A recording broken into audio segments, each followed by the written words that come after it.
Watford again, and welcome to this video. In this video we're going to be looking at gold and the price of carat bars, and this came about when someone said to me, carat bars, no, look, they're too expensive. I can buy my gold much cheaper elsewhere. So of course I quickly got a calculator out and looked at the card. The card's worth €50 roughly, so €50 multiplied by 1.5, because we're in Australia, to bring it to Aussie dollars roughly, multiplied by 31, because there's 31.1 grams in 1 ounce troy, and it comes to around about $2,000. And I thought, how can this be? How can carat bars charge for the gold card, an equivalent of $2,000 an ounce? And this was most peculiar, and I thought, well, let's investigate this and get to the bottom of it. So this is what this video is all about. Please stay with me, because we're going to answer those questions and more. And one thing, I'm not an expert in gold, but I've done my research. I'm happy with the answers that I've got, and I thought I'd pass those on to you. So here we go. So let's go and start. All the glitters is not necessarily gold. So let's go and start with some basics of gold. 24 carat, and what's the difference between a K and a C? So what we'll do is we'll have a look at some websites through this. And you notice this is one here. This is a How Stuff Works website.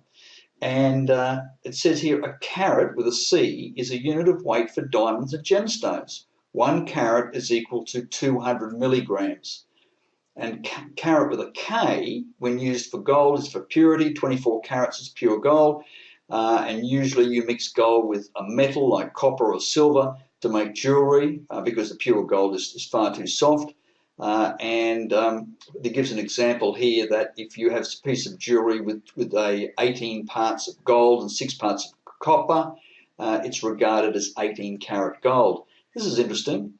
Where did this funny unit of purity come from? It turns out that we got the Deutschmark 1,000 years ago. There was a coin, and it weighed 24 carats, or 4.8 grams. So the purity of the gold in the coin was expressed in the number of carats of the gold present in the 24 carat coin.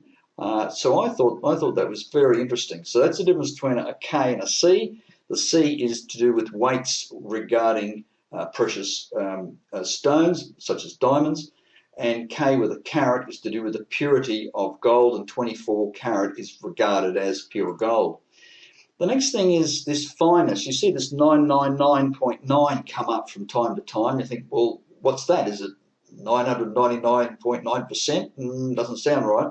So let's have a look at this. And where we went to here was in Wikipedia, and it's called the millisimal fineness is a system of donating purity in platinum, gold, and silver alloys in parts per thousand for the pure metal of the mass. Okay, so that's where it comes from. And if you have a look now with gold here, you can go right down. 18 carat is regarded as 750. This is 9 or 10 carats. There's 400 odd. And we're up here. Let's have a look. 999 is regarded as 24 carat, and 999.9 is what our carat bars is manufactured to, is the standard which it's manufactured to, the fineness. Okay, so that's the fineness, or where you get the 999.9. It is parts per thousand. So in other words, it's 99.99%, 99.99% pure. The next thing to have a look at is what's this LBMA and good delivery specification that keeps coming up often. And I went back to Wikipedia for this. The good delivery specification is a set of rules issued by the London Bullion Market Association describing the physical characteristics of gold and silver bars and used for settlement in the wholesale London bullion market. It also puts forth requirements for listing on the LBMA good delivery list of approved refineries. So just repeating that, it also puts forth requirements for the listing on the LBMA good delivery list of approved refineries. So if you're going to buy your gold, you'd want to buy it from an LBMA approved refinery. Well, with Karatbars, that occurs. The refinery is in Turkey and it is LBMA certified. So I believe there's only a handful of refineries around the world that are LBMA certified. So we can be assured of the purity and the weight of what you're getting in the bars. Oh, look, one thing I wanted to mention with this LBMA listing, there's a minimum. When they say you're buying 1 gram or 1 ounce or 1 kilogram, the LBMA requirements is it must be a minimum of that.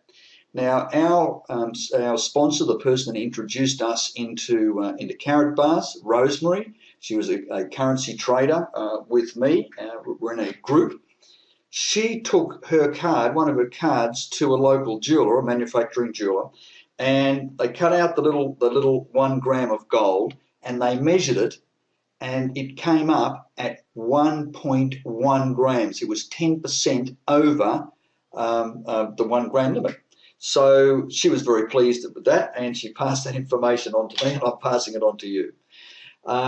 So the next one here is where it says cast bars versus minted bars. You think, well, what's a cast bar and what's a minted bar? If you look at the photograph on the right, do you notice the shine on the gold bars? Personally, I think they're polished up for the photograph, because if you look here, where have we got? This is the FAQs in one of the gold sites that I came across, and it says, what's the difference between a cast bar and a minted bar? A cast bar is a bar that is taken directly from a cast and then is no longer refined. A minted bar is a highly refined bar, which is aesthetically more pleasing than the cast bar, and therefore minted bars are more expensive than cast bars. An example of this would be coins. So if you have a 1 ounce gold coin, obviously the 1 ounce gold coin it would cost more than just the basic raw ingot. Let me just show you. If you have a look at these are 10 ounce ingots, and you can see how rough they are on the edges. They've just been poured, they've just been cast and stamped with the 999.9 and the 10 ounce gold. But they're just roughly poured out of when they're molten, poured straight into a mold and then just tossed out once they solidify. And if you have a look here, this is a good one. Look closely at this. Have a look at this corner over here. See how it probably must have had a bubble in there, and the surface is all pitted. It's almost like a loaf of bread. It's not smooth at all. So that's a cast bar, and as opposed to a minted bar. Now a minted bar is rolled and stamped and basically manufactured, and that's where the Karatbars come into it. If you have a look, it's beautifully done, as a matter of fact, and it is beautifully minted, a minted bar. Some of which is going to cost more than just the normal 1 ounce. Okay, what's next? We've got I accumulate rather than invest. This is interesting. If your friend says, yes, I can go down and buy my gold by the ounce or by the kilogram or whatever from my local bullion dealer, and I can buy it at my good price, 10 to 1 that person would be an investor.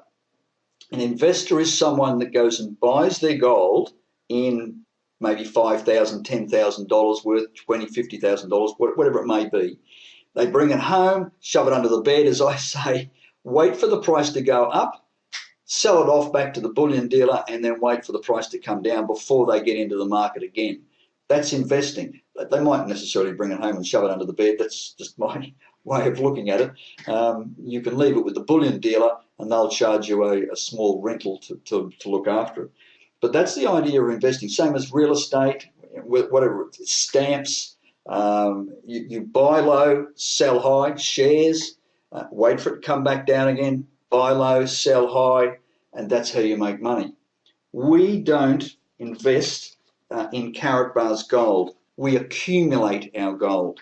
We exchange our paper money, our worthless paper money, or fiat money as it's called, for gold, because gold does not lose its intrinsic value where paper money does. Paper money floats all over the place, and there is people on the net now are viewing gold could even go to 5,000, 10,000 or more dollars an ounce.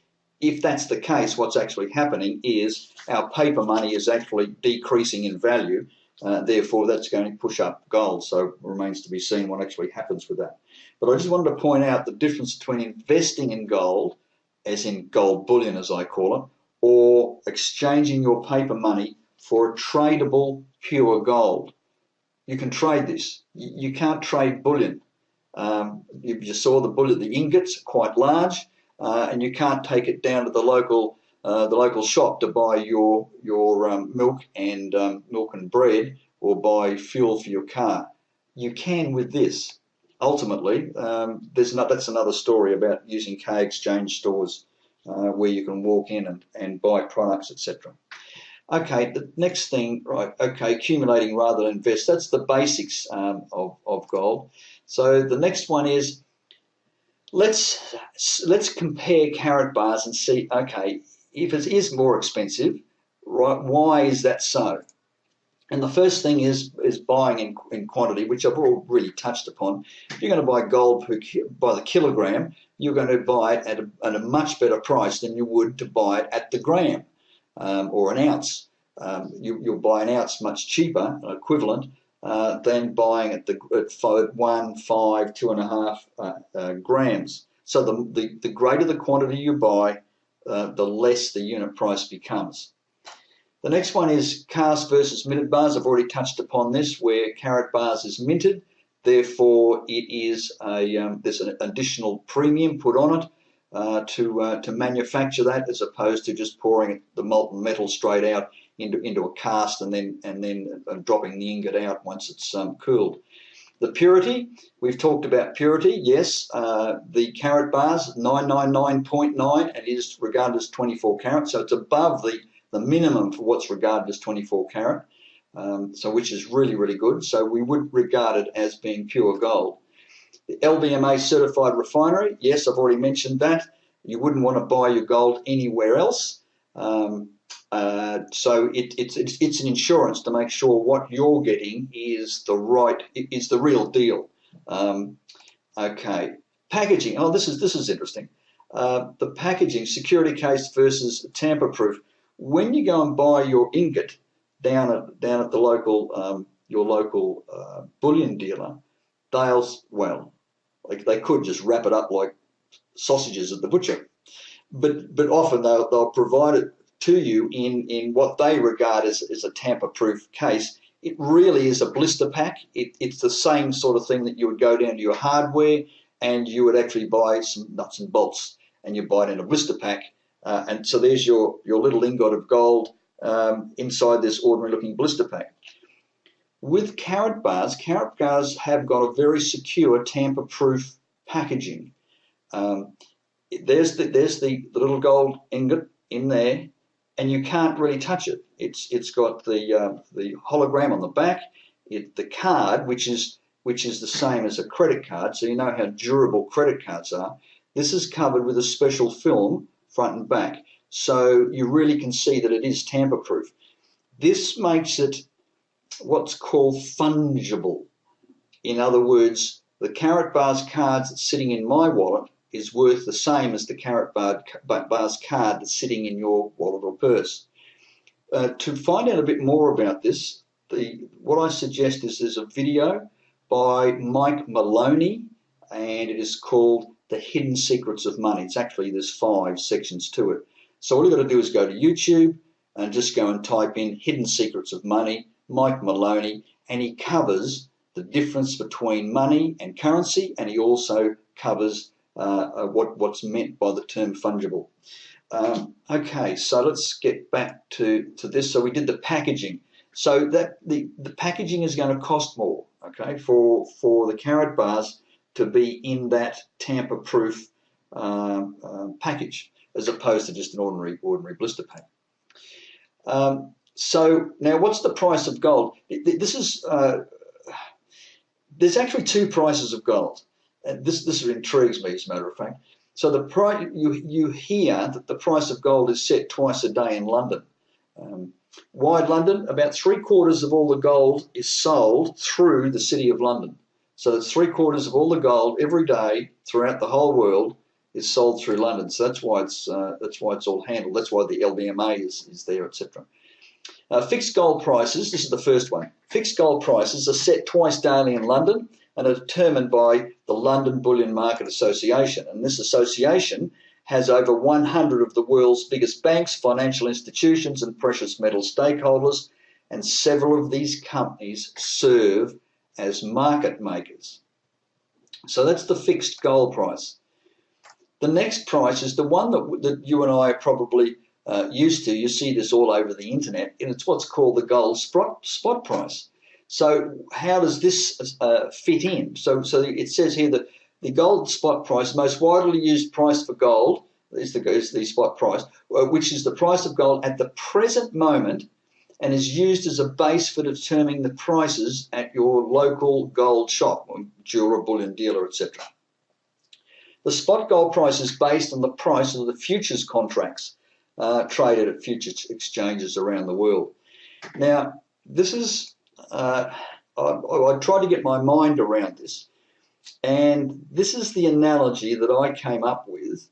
It may or may not be entirely true, but it'll give you a different view on this spot price. I'll just show you the spot price right now, by the way.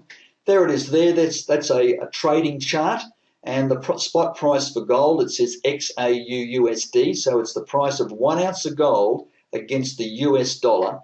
So 1 ounce is $1,321.57. Whoops, now 58. Where it says a month, by the way, a month here is actually these little candles, these red and green candles. Each candle is a month, and the distance between the white dashed lines is a year. So you can see all the way back to the left over here, you can see way back in 2003, the price, if you look on the far right, and the bottom you'll see it's 307, about that. Let's have a look, 310. So in 2003 it was about $310. It went all the way up over here in 2011. It hit around about 1930, 1920, 1930 up there, and now it's fallen back. And notice here it's what's called a double bottom over here, as a matter of fact. So it's dropped down to, let's see, it's dropped down to about 1184, and now it's traveling up here. This is where the current price is. This is the line of the current price, right? And it's displayed here on the top right. So 1321.69. So that's the current spot price. Now, how I relate the spot price to what I buy my jewellery down the road, or my ingots that I'm going to put under my bed for investing. How I relate this is, let's have a look at what's called the cash rate in the financial industry. Around the world, all the the country's major banks, in this case, we've got the Fed in the US, you've got Bank of Japan in Japan, Bank of England in the UK, and we've got the European Central Bank, and we've also got the Reserve Bank of Australia, Reserve Bank of New Zealand. They all set the basic cash rate interest rates, usually on a monthly basis. In Australia, I know Australia because obviously I live here and I was in the financial industry. The first Tuesday in every month at 1:30 in the afternoon, the Reserve Bank release the current cash rate. Now, the cash rate in Australia is 2.5%. In Japan, it's 0. In the UK, I think it's around about 0.5%. I think in the US, it's around about 0.25%. But let's come back to Australia, because I know Australia. So it's 2.5%. It's also 2.5%, I think, in New Zealand. So 2.5% in Australia. Now, can you buy money at 2.5%? In other words, get a loan. Can you buy a loan at 2.5%? Well, no. The answer is no, because really the 2.5% is fictitious. What it's used to actually determine the rate of various financial products. So in this case, let's say The interbank rate, what banks lend one another, probably around about 3.5%. Home loans, 4.5%, 5%. It's what 5.5, so but 4.5 to 5.5% currently. What have we got? Let's say car leases. You could go and lease a car and 8%. Unsecured, let's go. Yeah, okay. Unsecured personal loans. That's when you go and toddle down the bank and say, "Can I have $5,000 to go a trip overseas or something?" Probably to 12%, 13%. Credit cards, 18%, 20, 25, depending on the card, etc. So we've got it all the way from normal home loans being the cheapest for you and I, 4.5% all the way up to 20-odd%. And that's all based on this 2.5% cash rate. So to my way of thinking, it actually fits very well with the gold price. The gold spot price of $1,320 is really this base figure that everything else is based upon. So it depends upon the quantity of gold that you buy, it depends upon the purity of gold that you buy, it depends upon whether there's been some added value, like jewelry.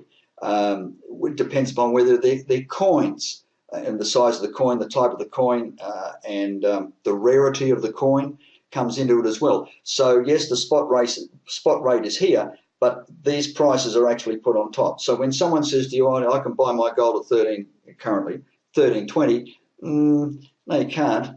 There's always going to be a margin put on by the bullion dealer because they're in business to make money anyhow.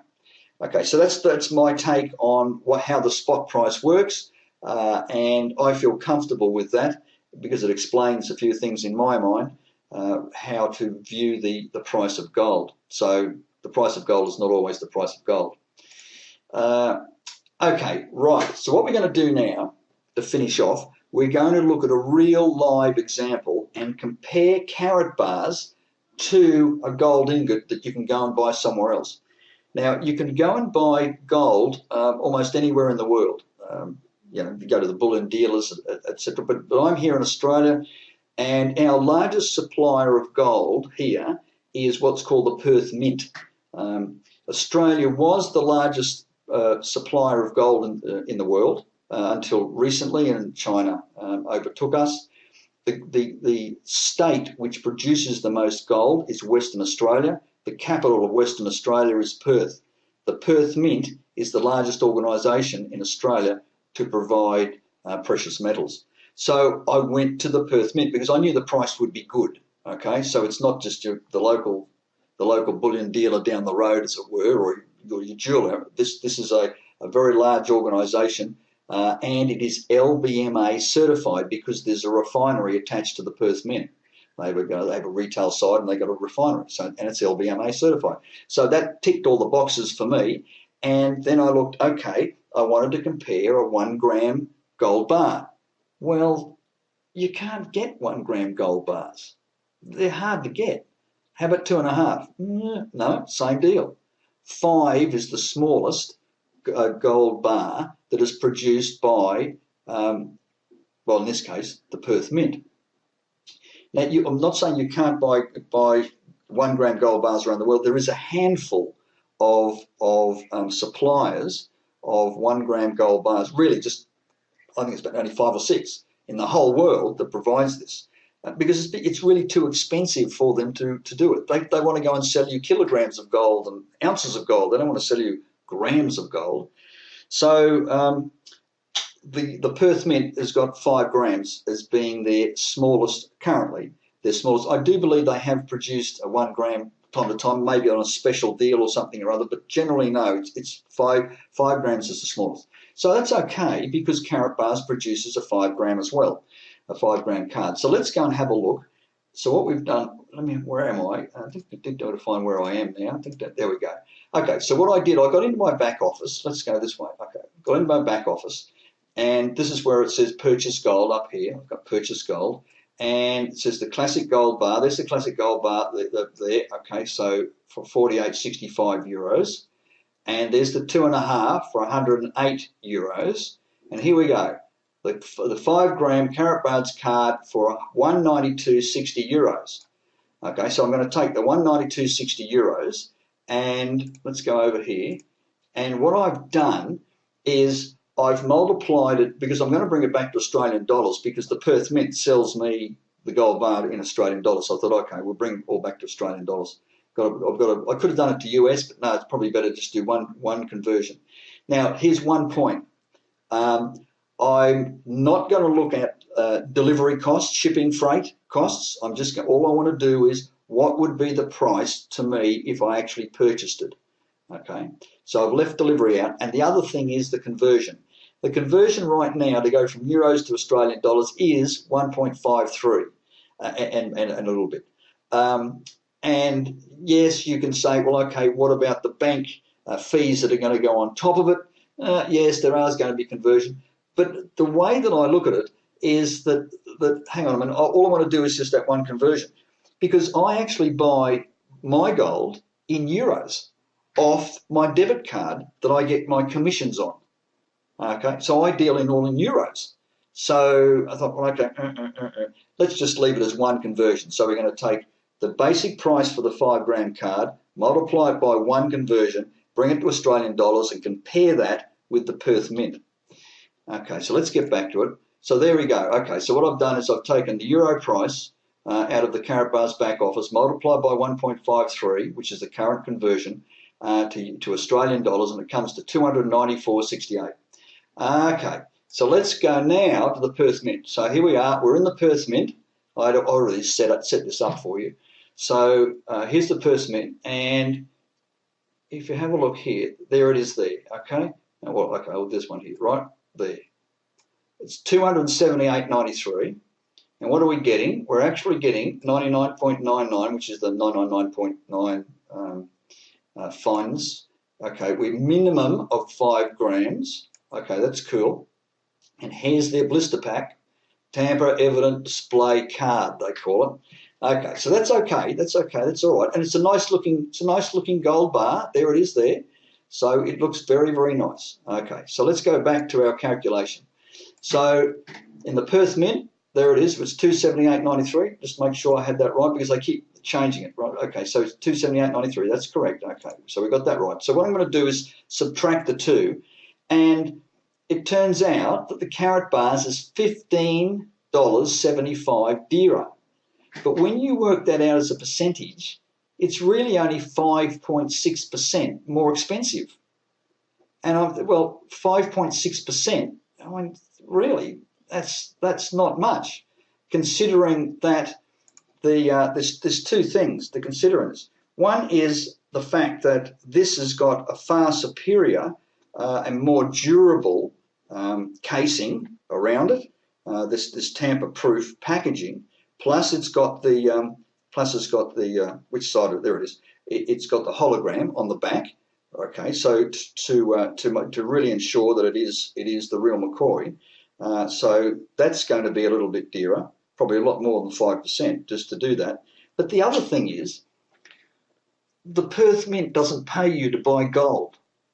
Karatbars does. That's the point. The Perth Mint or the local bullion dealer down the road from your place will not pay you for you to buy gold. Karatbars does. That's how their business model operates. They want you to promote them, and the more you promote them and market them, the more commissions that you earn, and that's amazing. So the gold that you buy in euros off your debit, I should have had it with me, but it's Wendy's got it in her purse.